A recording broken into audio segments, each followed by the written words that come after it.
ఇలాగా అవతల వాళ్ళకి వచ్చింది మనకి రాలేదు అనేది ఒక స్ట్రెస్, ఫ్యామిలీ స్ట్రెస్, ఈ అన్నిటి వల్ల ఫర్టిలిటీ ప్రాబ్లమ్స్ ఇంకా ఇంక్రీజ్ అవుతుంది. సో వీళ్ళు ఈ పాజిటివ్గా ఎలా ఉండాలి అనేది చూద్దాం. ఫస్ట్ ఆఫ్ ఆల్ కంపేర్ చేసుకోకండి. వాళ్ళకి ప్రెగ్నెన్సీ వచ్చింది మనకి రాలేదు అని యూట్యూబ్లో, గూగుల్లో, ఇన్స్టాగ్రామ్లో చూసి అరే వాళ్ళకి వచ్చింది మనకు ప్రాప్తం లేదు, మనకి రాలేదు అని డిసప్పాయింట్ అవ్వద్దు, గివప్ చేయొద్దు.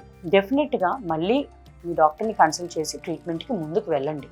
అండ్ ఈ గూగుల్, ఇన్స్టాగ్రామ్ అండ్ ఫేస్బుక్ ఇవన్నీ చూసి ఎక్కువగా ఆలోచించొద్దు. నెక్స్ట్ వచ్చేసి ఎక్కువగా informational and too much of information చూసి ఓకే మాకు ఇందుకు రాలేదా అందుకు రాలేదా అని ఓవర్ థింక్ చేయొద్దు.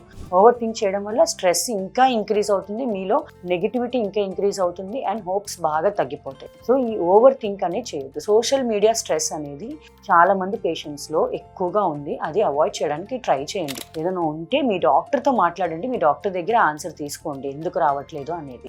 ఇంకొకటి ఈ పాజిటివ్గా ఎలా ఉండాలి అని అంటే కనుక ఎక్కువగా డిస్కస్ చేయాలి. మనం ఎంతమందితో డిస్కస్ చేస్తే అంతమంది ఇన్పుట్స్ ఇస్తూ ఉంటారు, వాళ్ళ వ్యూస్ ఇస్తూ ఉంటారు. వాళ్ళ కండిషన్ వేరు, మీ కండిషన్ వేరు. వాళ్ళ కండిషన్ బట్టి వాళ్ళకి ప్రెగ్నెన్సీస్ వస్తూ ఉండొచ్చు. ఒకవేళ అదే హాస్పిటల్కి మీరు వెళ్ళి మీకు కూడా ప్రెగ్నెన్సీ రాకపోయి ఉండొచ్చు. సమ్వన్ ఎల్స్ సజెస్టెడ్ దట్ ఈ హాస్పిటల్కి వెళ్దాము అన్నప్పుడు వాళ్ళకి వస్తుంది, మీకు రాకపోయి ఉండొచ్చు.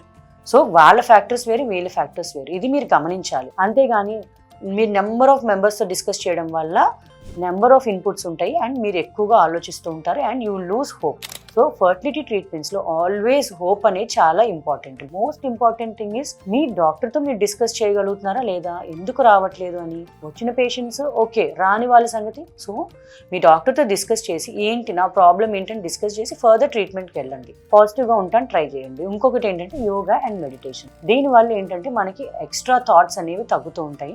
ట్రై చేయండి. చెప్పడం ఈజీయే, చేయడం కష్టము. So yoga and meditation at least మన స్ట్రెస్ లెవెల్స్ తగ్గించుకోవడానికి ట్రై చేస్తే బెటర్ అండ్ పాజిటివ్గా ఉండడానికి ట్రై చేస్తే బెటర్.